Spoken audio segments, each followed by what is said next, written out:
హైదరాబాద్ నగరం ఒక్కసారిగా అసాధారణంగా మారిపోయింది. ఏ పెట్రోల్ బంక్ దగ్గర చూసినా వాహనాల క్యూలే కనిపించాయి. బైకులు, కార్లు, ఆటోలు వందల సంఖ్యలో నిలబడి దృశ్యాలు నగరాన్ని ఒక్కసారిగా కలవరపరిచాయి. పశ్చిమాసియాలు ఉద్రిక్తతలు పెరిగిన వేళ నగరంలో మాత్రం పెట్రోల్ బంకుల వద్ద అసాధారణ పరిస్థితి ఏర్పడింది. గంటల తరబడి వేచి చూస్తే వాహనదారులు, నో స్టాక్ బోర్డులు, ఇవన్నీ చూసిన ప్రజల్లో భయం మరింత పెరిగిపోయింది. సాధారణంగా 5 నిమిషాల్లో పూర్తయ్యే పని గంటల తరబడి సాగుతోంది. కొందరు 2 గంటలు, మరికొందరైతే 4 గంటలు, ఇంకొందరైతే 5 గంటల వరకు వేచి చూసిన సందర్భాలున్నాయి. దీనంతటికీ ఒకటే కారణం, అదే రేపు దొరకదేమో అన్న భయం. ఒక్క పుకార్ ఒక నగరాన్ని ఎలా పరుగులు పెట్టిస్తుందో చూడాలంటే హైదరాబాద్ పరిస్థితి చాలు. పెట్రోల్ బంకుల ముందు కిలోమీటర్ల మేర క్యూలు, గంటల తరబడి వేచి చూస్తున్న వాహనదారులు, నో స్టాక్ బోర్డులు, ఇవన్నీ నిజంగా కొరత సంకేతాలా, లేక మనమే సృష్టించుకున్న భయానక దృశ్యాల? పశ్చిమాసియా ఉద్రిక్తతల నేపథ్యంలో సోషల్ మీడియాలో వచ్చిన సందేశాలు నగరాన్ని ఎలా ప్రభావితం చేస్తాయి? సరఫరా సవ్యంగా ఉన్నప్పటికీ ఈ హడావుడెందుకు? పుకారు ఎలా ప్యానిక్గా మారింది?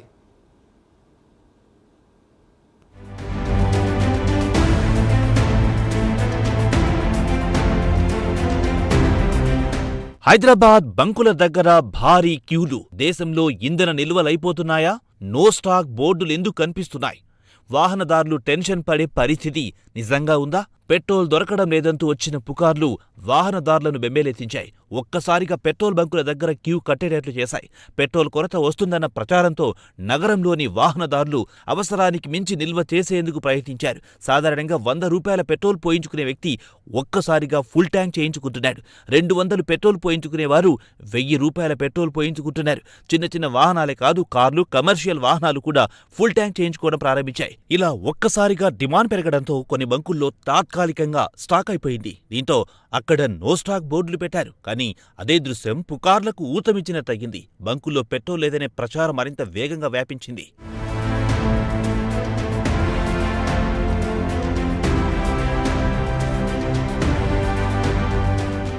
ఇక ఇలాంటి పరిస్థితి రావడానికి సోషల్ మీడియాలే కారణమని చెప్పొచ్చు. లాక్డౌన్ పరిస్థితులు, పెట్రోల్ లేదంటూ వాట్సాప్ మెసేజ్లు, ఫార్వర్డ్ వీడియోలు, వాయిస్ నోట్లు ఇవన్నీ కలిపి భయాన్ని రెట్టింపు చేశాయి. ఒక బంక్లో కనిపించిన క్యూ మరో ప్రాంతంలో భయాన్ని పెంచింది. ఒక్క వీడియో వందలాది మందిని బంకు తీసుకొచ్చింది.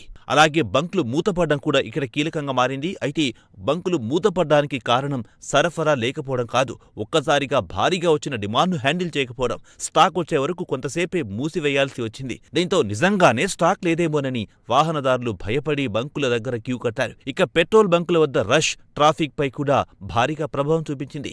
Nampally, public garden, Ameerpet, Panjagutta, Uppal, Ramanthapur, LB Nagar వంటి ప్రాంతాల్లో వాహనాలు క్యూలు రోడ్లపైకొచ్చాయి. దీంతో ట్రాఫిక్ కు తీవ్ర అంతరాయం ఏర్పడింది. ఇక ఇది కేవలం పెట్రోల్కే పరిమితం కాలేదు. సిఎన్జి, ఎల్పీజీ అవుట్లెట్ల వద్ద కూడా ఇదే పరిస్థితి ఏర్పడింది. ఆటోలు గంటల తరబడి క్యూలో నిలబడాల్సి వచ్చింది. కొందరు డ్రైవర్లు తమ రోజువారీ ఆదాయం కోల్పోయారు.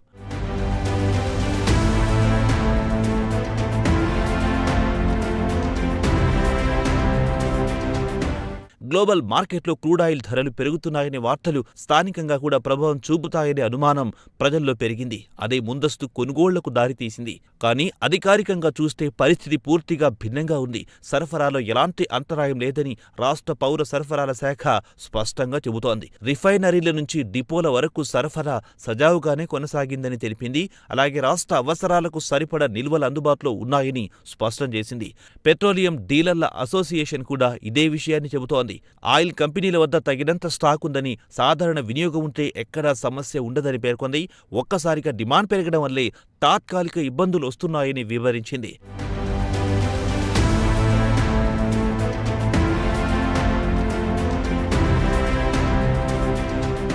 పెట్రోల్ కొరత వస్తుందన్న ఒక్క సమాచారం, దాని నమ్మిన జనాలు అందరూ ఒకేసారి కొనుగోలు చేయడంతో తాత్కాలిక సమస్య ఏర్పడింది. అయితే ఈ పరిస్థితిని సెల్ఫ్ క్రియేటెడ్ క్రైసిస్ అంటారు. అంటే నిజంగా సమస్య లేకపోయినా మనమే సృష్టించుకున్న సమస్య అని అర్థం.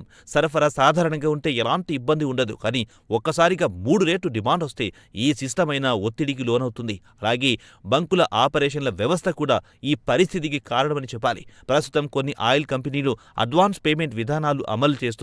స్టాక్ రావడానికి ముందు చెల్లింపు చేయాల్సి వస్తుంది. దీంతో కొన్ని చోట్ల ఈ మార్పులు కూడా తాత్కాలిక జాప్యానికి కారణమయ్యాయి. మరో ముఖ్యమైన విషయం ఏంటంటే పెట్రోల్ కొరత భయంతో కొందరు డబ్బాల్లో పెట్రోల్ నిల్వ చేసుకోవడం ప్రారంభించారు. అది ప్రమాదకరం మాత్రమే కాదు, చట్ట విరుద్ధం కూడా. నిర్దిష్టమైన పరిమితికి మించి నిల్వ చేస్తే కఠిన చర్యలు తీసుకునే అవకాశం ఉంది.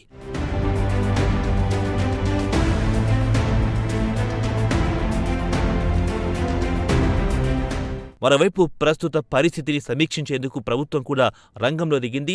సరఫరా వ్యవస్థను పర్యవేక్షిస్తూ ఎక్కడైనా కృత్రిమ కొరత సృష్టించే ప్రయత్నాలు జరిగితే కఠిన చర్యలు తీసుకోవాలని అధికారులకు సూచనలు జారీ చేసింది. అవసరానికి మించి కొనుగోలు చేయొద్దని హెచ్చరించింది.